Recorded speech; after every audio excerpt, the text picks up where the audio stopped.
हबशी ईसाइयों ने नजरान पर कब्जा करने के बाद खाना काबा से मिलती जुलती एक इमारत बनाई थी जिसे वो मक्का के काबा की जगह मरकजी हैसियत देना चाहते थे। रोमी सल्तनत भी इस काबा के लिए माली मदद भेजती थी। इसी काबा नजरान के पादरी अपने सरदारों की क़ियादत में हिजरत के शुरुआती दौर में मुनाजरे के लिए हजरत मोहम्मद मुस्तफ़ा सल्लल्लाहु अलैहि वसल्लम की खिदमत में हाजिर हुए थे। इस मुलाकात की तफसील सूरह आल इमरान की आयत 33 से 73 तक जिक्र हुई है। जब अब्रहा ने देखा कि लोग किसी भी तरह खाना काबा से मुंह मोड़कर काबा नजरान की तरफ मुतवज्जह नहीं होते, तो उसने यमन के दारुल हुकूमत सना में एक और अजीमोशान गिरजाघर तामीर करवाया। यमन की बेहिसाब दौलत और कीमती जवाहरात इस पर बेदरेक खर्च किए गए।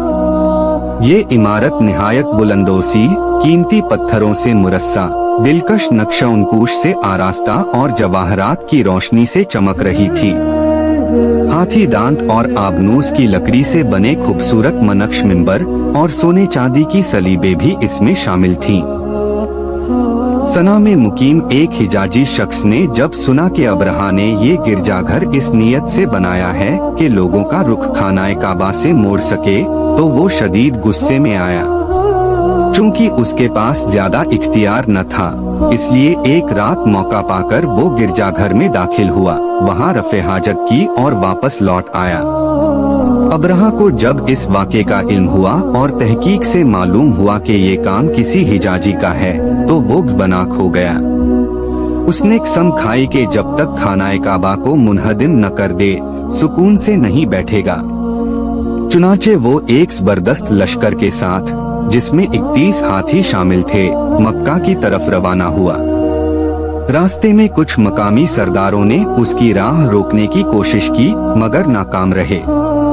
अब्रहा जब मक्का के करीब पहुंचा, तो उसने वहां खैमा जन होकर क़ियाम किया। इसी दौरान उसके एक सरदार ने अहले कुरैश के बहुत से मवेशी लूट लिए, जिनमें हजरत अब्दुल मुत्तलिब रज़ी अल्लाहु अन्हु, जो उस वक्त मक्का के सबसे बड़े सरदार और रसूलुल्लाह सल्लल्लाहु अलैहि वसल्लम के दादा थे, के 200 ऊँट भी शामिल थे।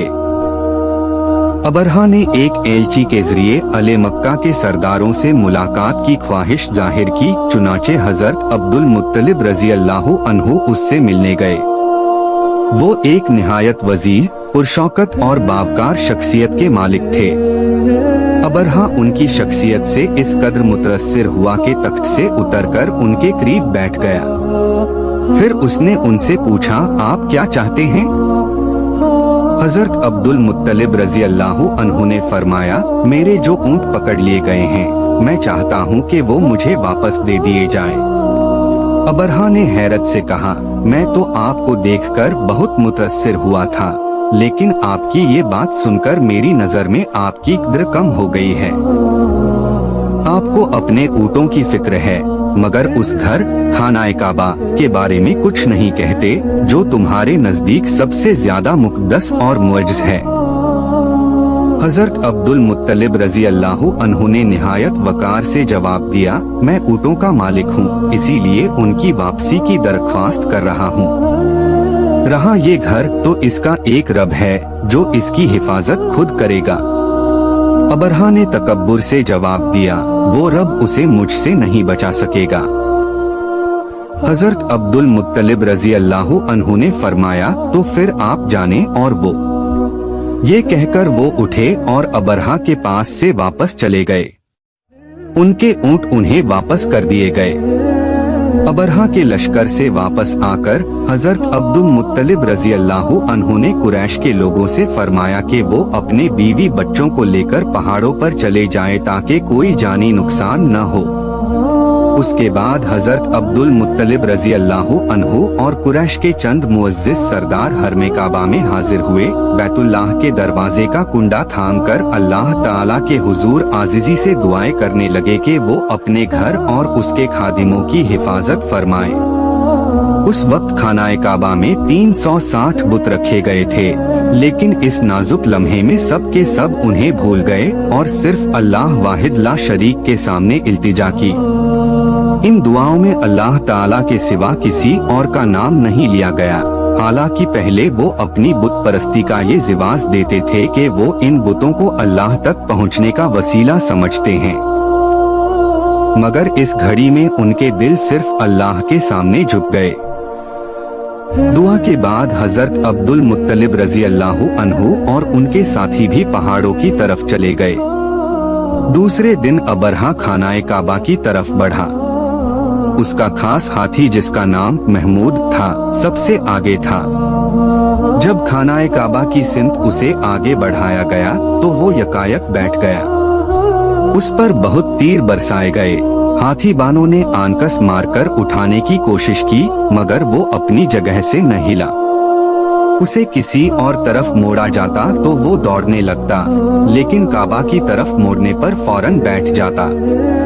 इसी दौरान बहरे अहमर बरे कुलजुम की सिमत से परिंदों के झुंड नमूदार हुए।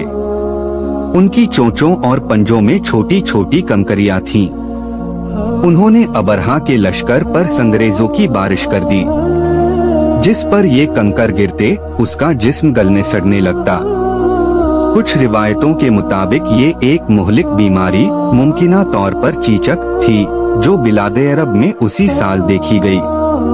अबरहा खुद भी इन कंकरियों से शदीद जख्मी हुआ। उसने वापसी की कोशिश की, मगर रास्ते ही में मर गया। ये वाक़या मिना और मुज़दलिफा के दरमियान मुहस्सर के मुकाम पर पेश आया। इसीलिए रसूलुल्लाह सल्लल्लाहु अलैहि वसल्लम ने हज के मौके पर सहाबा किराम को हिदायत फरमाई थी कि वहाँ से तेज रफ्तारी से गुजरे। उस ज़माने में अले अरब मशहूर वाक़ियात के हवाले से सालों को याद रखते थे, और असहाबे फील का ये वाक़या अल्लाह ताला की कुदरत का ऐसा हैरान कुन मुअजिज़ा था कि उन्होंने इस साल को आमुल फील कहना शुरू कर दिया। इस वाक़ये के सिर्फ 50 दिन बाद नबी करीम सल्लल्लाहु अलैहि वसल्लम की विलादत बासदत हुई, और ठीक 50 बरस बाद सूरह फील नाजिल हुई, जब मक्का में बहुत से ऐसे अफराद मौजूद थे जो इस वाक़ये के ऐनी शाहिद थे। जिन लोगों ने खुद ये मंजर न देखा, उन्होंने अपने वालिदैन, बुजुर्गों और करीबी लोगों से इस कदर तवातुर से ये वाक़या सुना था कि उसकी सच्चाई में किसी किस्म का शक बाकी न रहा था।